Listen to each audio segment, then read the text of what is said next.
صالح صاحب فرمائیے گا، معاشی استحکام کی جانب ایک اور اہم قدم، پاکستان قرض تو لے رہا ہے، قرض کی واپسی کے لیے کیا اقدامات کیے ہیں؟ بہت شکریہ مہوش. پاکستان اور آئی ایم ایف کے درمیان جو اسٹاف لیول کا معاہدہ طے پا گیا ہے، جس کے تحت پاکستان کو 1.2 ارب ڈالر کی قسط ملے گی، یہ معاہدہ آئی ایم ایف کے ایگزیکٹو بورڈ کی منظوری کے بعد نافذ ہوگا. اچھا، اس معاہدے کے تحت پاکستان کو تقریباً 1 ارب ڈالر جو ہے وہ ایکسٹینڈڈ فنڈ فیسلٹی جو ہے اس کے تحت ملے گا، اور 200 ملین ڈالر جو ہیں وہ ریزیلینس اینڈ سسٹینیبلٹی فیسلٹی کے لیے ملے گا.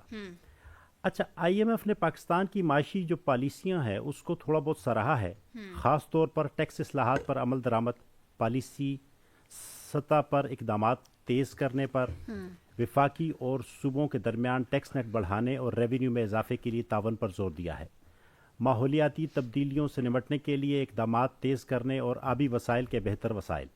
اچھا، جو معاشی نمو ہے اس کے حوالے سے آئی ایم ایف نے پیشگوئی کی ہے کہ پاکستان کی جو معاشی نمو ہے وہ 3.25 سے 3.5% کے درمیان رہے گی. اس کے علاوہ آئی ایم ایف نے پاکستان کے ماحولیاتی جو اصلاحات کے پروگرام ہیں ان کو بھی سراہا ہے.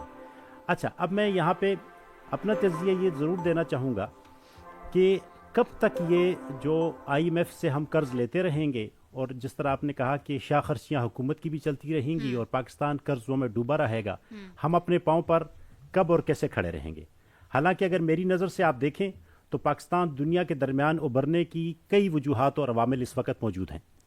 پہلی جو وجوہ ہے وہ ہے اکانومک اسٹرینتھ، معاشی طاقت.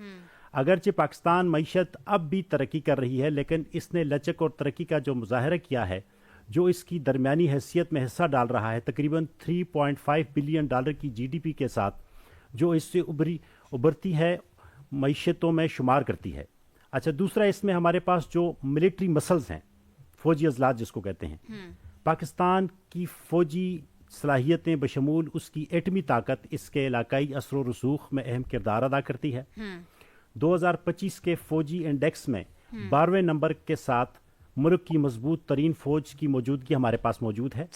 اچھا، اس کے بعد تیسرے پہ آ جاتے ہیں سفارتی سرگرمیاں، ڈپلومیٹک ایکٹیویزم. پاکستان اپنے مفادات کو فروغ دینے کے لیے، اپنی عالمی موجودگی کو بڑھانے کے لیے علاقائی اور بین الاقوامی فورمز جیسے کہ شنگھائی تعاون تنظیم ہے SCO میں سرگرم عمل رہا ہے. اچھا، اس کے علاوہ چوتھے پہ آ جاتا ہے ہمارے پاس اسٹریٹجک لوکیشن. اسٹریٹجک مقام پاکستان کا جغرافیائی محل وقوع جو ہے اسے علاقائی جغرافیائی سیاست میں ایک اہم کھلاڑی بناتا ہے. خاص طور پر چین پاکستان ایک اقتصادی جو راہداری ہے، سی پیک جس کو کہا جاتا ہے، کہ تناظر میں اور اہم تجارتی راستوں سے اس کی قربت ہے. اچھا، 5ویں نمبر پہ کلچرل انفراسٹرکچر آ جاتا ہے، ثقافتی اثر. پاکستان کا جو بھرپور ثقافتی ورثہ اور نرم طاقت بشمول اس کی فلم انڈسٹری، موسیقی اور ادب کی عالمی موجودگی اور رسوخ میں اہم کردار ادا کرتے ہیں. اچھا، 6 نمبر پہ اس پہ آ جاتا ہے لچک، موافقت، ریزیلینس اینڈ اڈاپٹیبلٹی. معاشی عدم استحکام اور سلامتی خدشات سمیت متعدد چیلنجز کا سامنا کرنے کے باوجود پاکستان نے لچک، موافقت کا مظاہرہ کیا ہے.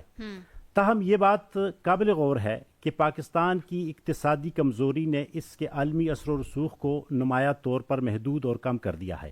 ایک درمیانی طاقت کے طور پر اپنی پوزیشن کو مستحکم کرنے کے لیے پاکستان کو اپنے معاشی چیلنجوں سے نمٹنے اور سفارتی اور اسٹریٹجک صلاحیتوں کو فروغ دینے کی ضرورت ہے. پاکستان کی خاص اہمیت اس میں بن گئی ہے. صالح صاحب 6 اہم پوائنٹس آپ نے یہاں پر گنوا دیے ہیں.